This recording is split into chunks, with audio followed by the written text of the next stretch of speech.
Hey, what's up, guys? So I want to do a quick tutorial here on mastering. I've had a lot of questions about mastering, and this is probably new producers' number one issue when finishing their tracks, that they just can't get them loud enough. So I'm going to show you a quick process here of what I go through with my tracks to get them to be around commercial value. So what you want to do when you're starting your mix down is you want to get your mix down somewhere between -8. You can even go as high as -4 dB. It's best to stay somewhere around -8 to -6. I like to. If you get a peak here and there that's a little bit higher, it's not a huge deal, but you want to try and control those peaks as much as possible. Let me show you what I'm talking about. This is a new track I'm working on. So I'm just going to play a little section here to show you where this is at before mastering.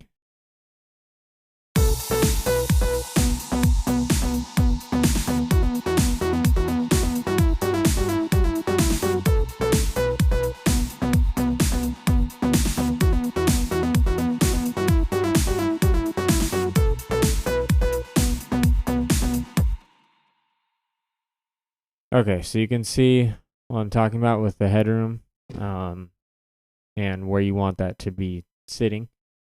So now when you start turning your mastering chain on, now you've got plenty of room to turn the volume up. The key for me is this movement here before the mastering. I don't want it peaking really high and then ducking down super low. You don't want that much dynamics in it, because what that's going to do is when you go to your mastering, those peaks, those are what are going to be squashed first. Those are going to hit the limiter first. Those are going to hit your compressor first, and it's going to squash those peaks and try and bring up everything else. But when it's squashing those peaks, you're going to get a lot of distortion. So you don't want a ton of difference between your loudest point and your quietest point. You want to try and keep them, at a decent distance apart, volume-wise. I would say maybe a good rule of thumb is you want from your loudest peak to your softest peak on your main part. Let me tell you that it should be like on your main part of your song, the loudest part of your song, the drop, whatever you want to call it. That part of the song, if you pull in someone's, like a professional track, like this one, I've got it A being with Wolfgang Gartner's track. When you pull one of theirs in and you look at their dynamic range, they're usually around 7 RMS, like 6, 7. Sometimes the loudest sections can even drop on this RMS meter right here. Sometimes on the loudest sections, you'll see it drop down to like -3, -4. But the key is this up here, I think, more than this. The dynamic range, you want to try and get this somewhere between like -7, -8. So let me show you what it's doing before the mastering.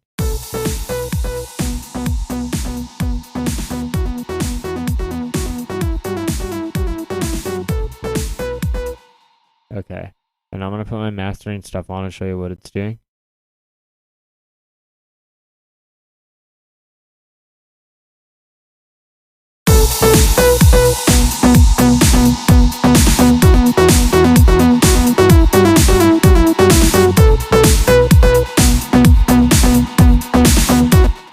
Okay, so you can see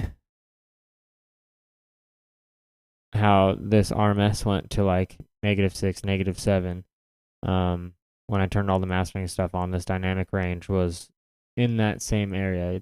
Like I said, the dynamic range, you want it around like 6 to 8, somewhere in that range is going to be pretty good. But having your mix down in the right spot is going to allow all this mastering stuff to work properly. But I'm going to go through these a little bit to show you what they're doing. This is just a multiband compressor, and I've got 4 bands, and I like to set mine up as if it were EQ bands.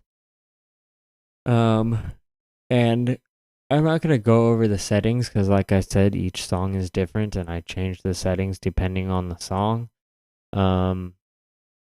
The key for me is to have somewhere around maybe 3, maybe 4 at max dB worth of gain reduction.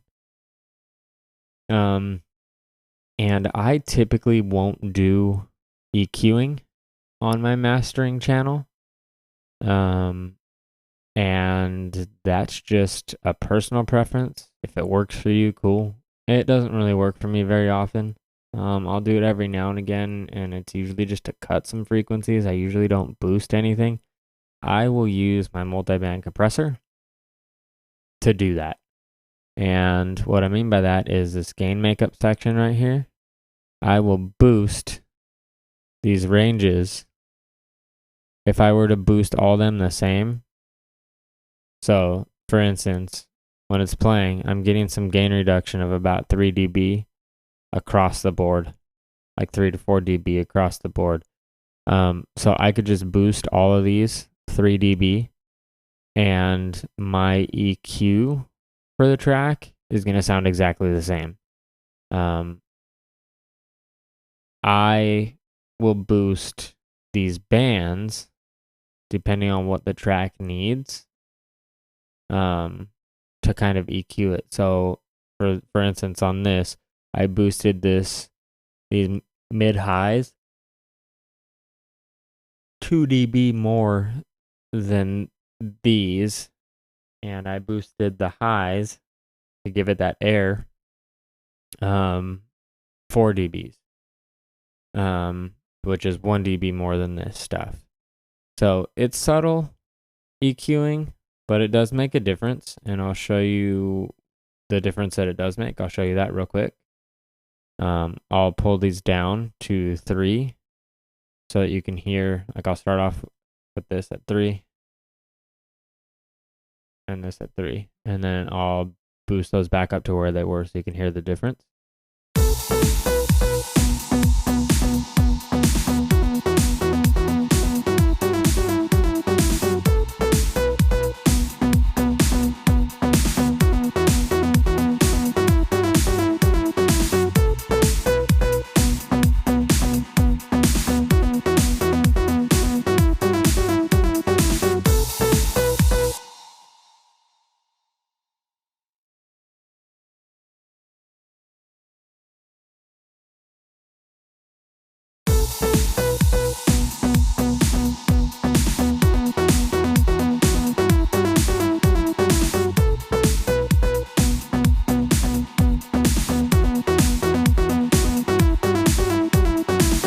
Okay, so you can hear the difference that that's making. Now, notice where this is still sitting, even after this is turned on and even after these are boosted. Watch where this is maxing out at.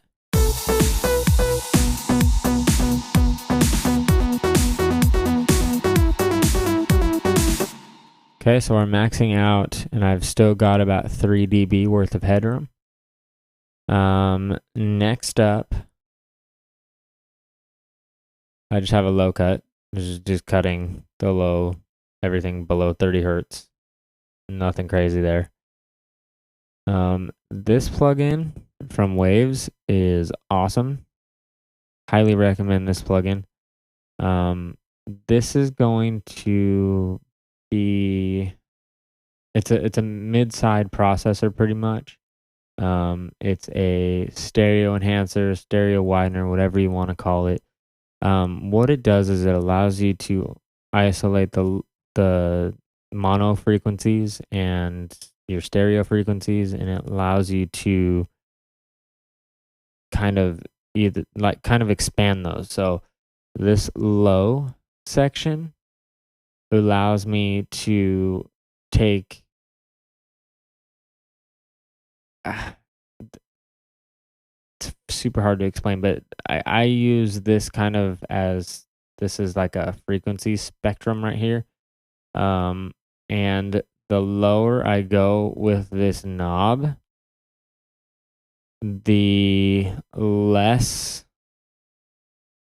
amount of mono material is going to be being put into mono. Really hard to explain. You kind of just have to mess with it to hear what I'm talking about. And when I turn this one up this way, it makes the sides even wider. So this is just taking more of the low frequencies and making it mono. This is taking the stereo frequencies and making them wider. It's pretty much what it's doing. I don't mess with the punch or the master. I don't mess with these gains here on these. All I want to do is I want to isolate the mono frequencies and I want to isolate the stereo frequencies and I want to enhance those. So that's pretty much all I'm doing with this plugin. Hopefully that makes sense. It's a pretty easy plugin to use. If you have that plugin and you pull it up and you start turning those knobs, you'll hear what I'm talking about. Again, I'm not going to go into a ton of detail on what I do for the mastering because it's more about mastering is more about your mixdown than it is the actual mastering, I feel like. Anyway, then I throw a multimeter. This is just to check my frequencies and make sure that I've got a balanced track.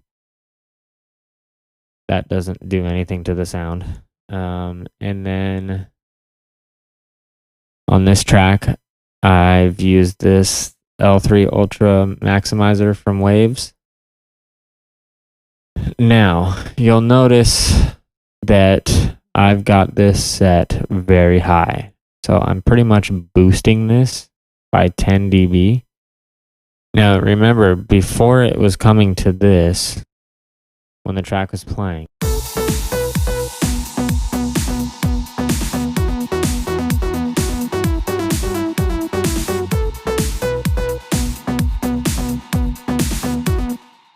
okay, so I've got somewhere around like 3 to 4 dB worth of headroom still before it's even hitting this limiter. So, typical rule of thumb, if your mastering chain here, if your master channel before it's hitting this limiter is at 0, as long as it's not peaking above 0, if it's at 0, that's still fine. So I could turn my gain up on this multipressor.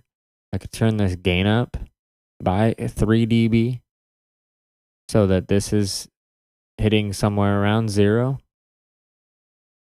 But then I wouldn't need to turn this up as much.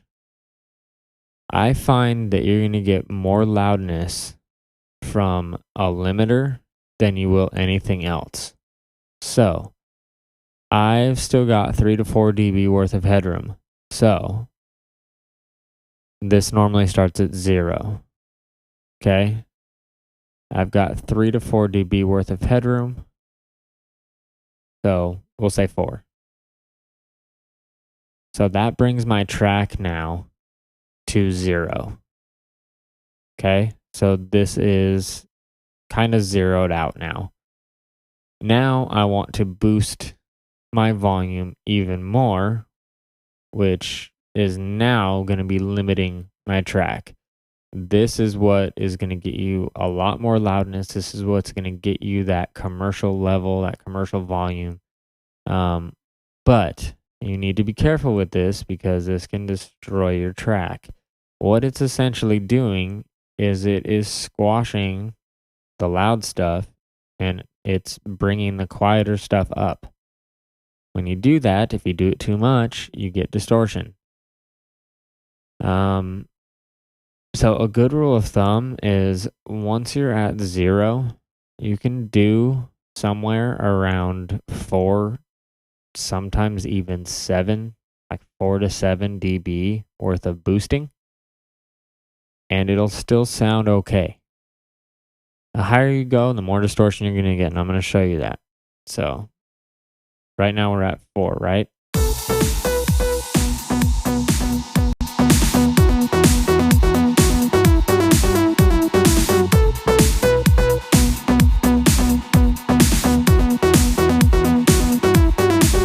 Okay. Now you always want your output ceiling as well to be at negative 0.1. So you can see there's still some movement going on there. And that's because I don't have a whole heck of a lot going on in this section yet. I'll probably add some more stuff to fill it up so that there's not as much dipping going on from my loudest peak to my, softest part.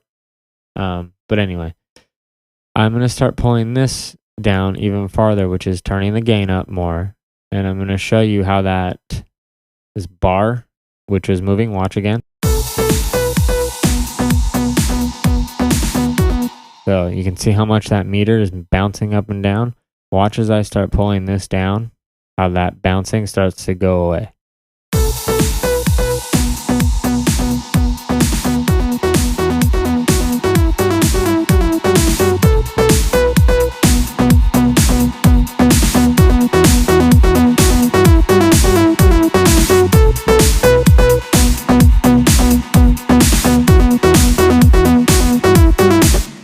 So we still gotta have some, but there's not nearly as much.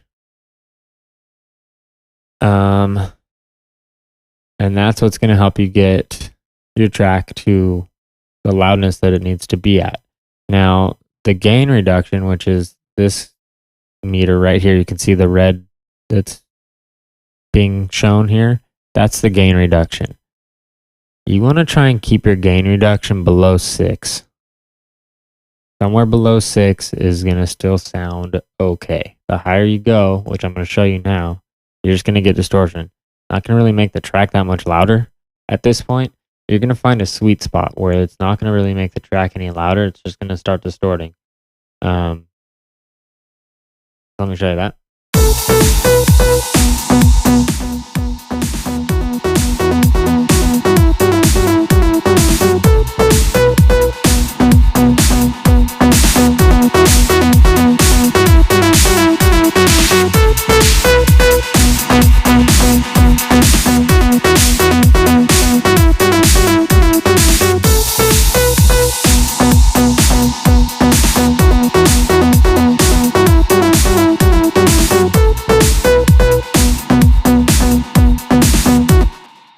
Okay, so sorry if that was crazy loud, but you can kind of see what I'm talking about. So yeah, that's all you really need to do. It's really not that complicated. It's a matter of getting your mix done properly so that when it gets to this stage, it works better. Like I said, I've got this mastering chain set up. I throw it on. I'll mess with my ratio and my threshold for these bands, but I keep these bands the same from song to song. And all I'll do is I'll mess with the threshold, I'll mess with the ratio a little bit, maybe the attack and release a little bit, and then the center I leave the same. The limiter, depending on which one I'm going to use for the track. That just depends on how much headroom I have, and it's really just a matter of turning this knob down, turn this dial down until you get the loudness that you want without it sounding like crap. the next thing you want to do is A/B it with like a professional track. I'm going to show you an easy way to do that.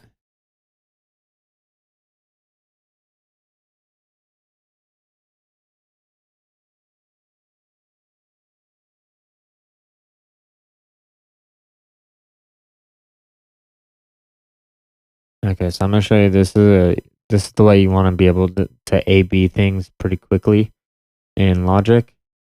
So you're going to create a bus for all your channels to go out of.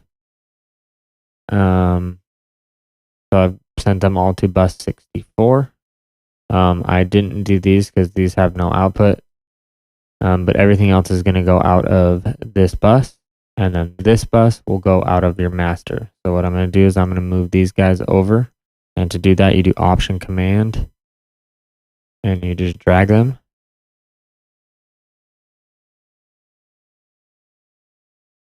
These are the only ones I'm using.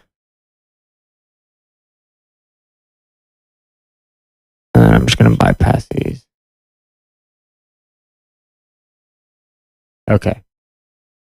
Now, we're going to create an arranged track.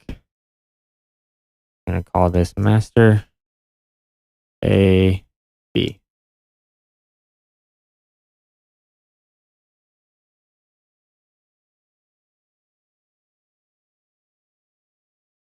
What? Where'd that go?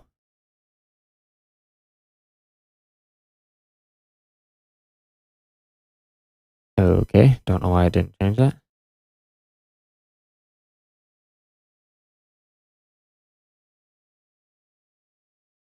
Okay, I'm going to bring it down here to where that track is.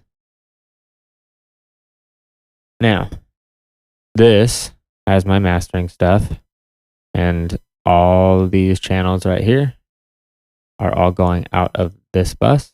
And then this bus that has all my mastering stuff is going out of this, which is no longer being affected by any of these because I have them bypassed. This, I want to make sure this one is going just out of the stereo output. Now I can switch back between these and A/B them quickly so that you don't get a lot of delay with having to go and arm all these and then disarm them and then go back and solo this. I'm going to show you that. So let's start off with this one, which is mine, and then I will solo this. And the way you do that is if this one is soloed, okay, what you'll do is you hold down Command and then you click the solo on this. Oh, wait.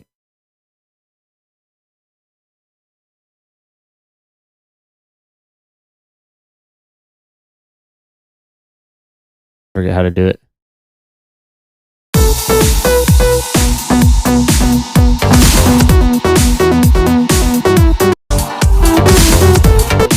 Okay, so it's Option, I think. Try that again.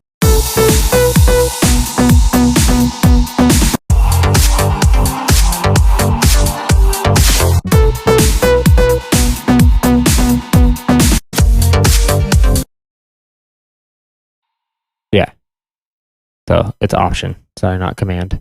So if this is soloed, okay, and I'm playing it, I'm going to hold down the Option key while it's playing, and I'm going to hit the solo button here, and it's going to disarm that one, and it's going to arm this one.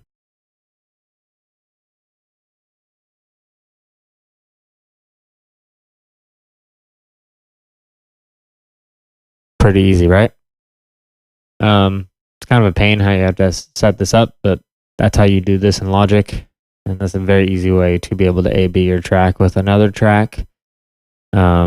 If you're working in this kind of session view, if you bounce all this stuff out to an audio track, it makes it a lot easier because you can have your one audio track and you can put all your effects on that one audio track, and then you can have another track that has nothing on it, and they're both going out of a master that has nothing. So you can do it that way too, but if you're working in this sort of view, this is the way you want to do it. So now all I'm doing is I'm just going to be A-Bing it to see how close I am to that level. Now, I'm nowhere near as good as Wolfgang Gartner. I think this dude has some crazy loud mixes and they sound super clean. I've never been able to get mine quite as loud and still be as clean as his, but it's close. And to be honest, I would rather have something that still sounds good than have something that's as loud and sounding like crap. So you just want to get things as close as possible. So I'm going to show you, I'm going to pull this guy up so you can see where the dynamics are sitting for both. So here's the Wolfgang one.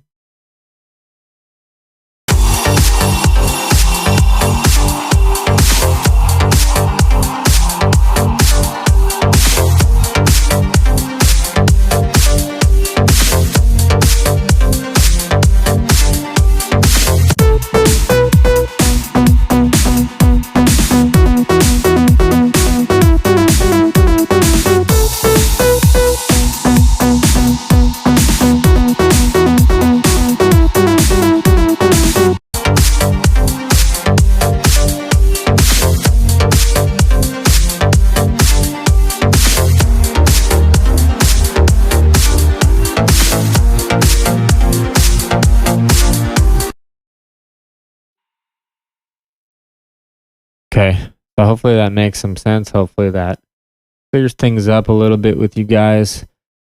Again, like I said, most of it comes down to your mix down. You want to make sure that your mix down is not peaking all over the place. You want to make sure that your kick and your snare are not peaking so much higher than everything else. You want to have a good balance between all your instruments. So when you have your kick going,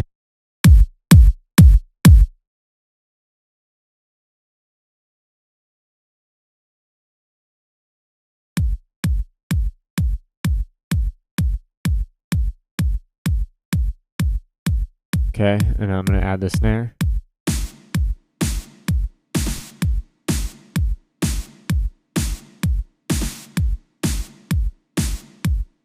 Okay, now when I add the other stuff in, you're going to notice it's going from, where is it at, like 8 right now?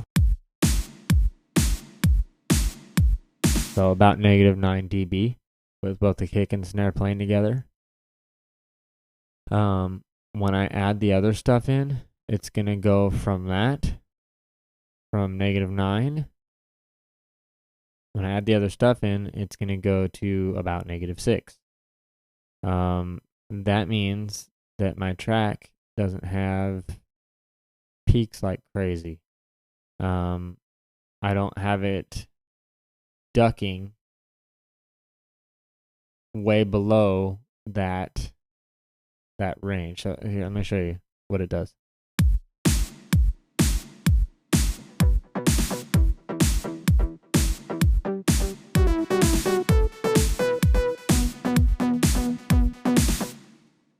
Okay, so watch when just the kick and snare are playing. This meter drops all the way down.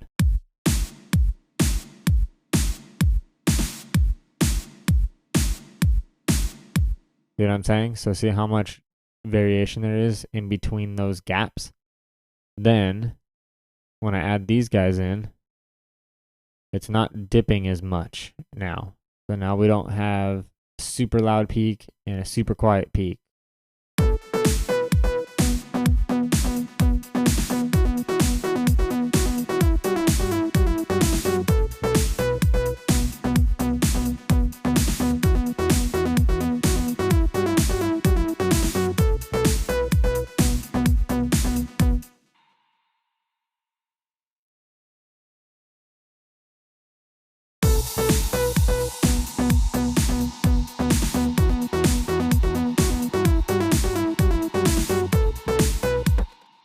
So you see how that's staying a little bit more balanced? That's the key. Now, haven't done a ton of mixing done on this because I'm not done with the track, but this is just for example purposes. You can see when I start playing all this stuff now, how it's filling that in, and we don't have those big gaps between the loudest peak, which are going to be your kick and your snare, and the quietest peaks, which are going to be in between those. So that is going to help when you get to the mastering channel, when you get to this. It's going to help your limiter not have to work so hard. So if I have something peaking super loud, like your kick or your snare, if those are peaking really loud compared to everything else, those are going to hit the limiter first, and it's going to start distorting those as you turn the limiter up, because it's going to squash those. It's going to squash those peaks, and it's going to be turning everything else up underneath it. So you don't want that. You want everything fairly level to begin with, so that when it reaches that part, you're turning everything up. You're not just turning up the lower volume stuff, if that makes any sense. Sorry, it's like 2:30 in the morning. Hopefully this clarifies things. Hopefully this clears things up a little bit. Hopefully this will help get your mixes a little bit louder. If you guys want, I can do a more in-depth tutorial on these settings, but like I said, these settings aren't the issue. These settings aren't going to be the same on every track anyway. But you're more than welcome to pause the video and the spots that I had these things pulled up to be able to see what I did on those, and you can start with that and tweak them to your liking. But yeah, that's about it. Hopefully this helps. And if you have any questions, hit me up in the comments, and I will try and get back to you guys. All right, later.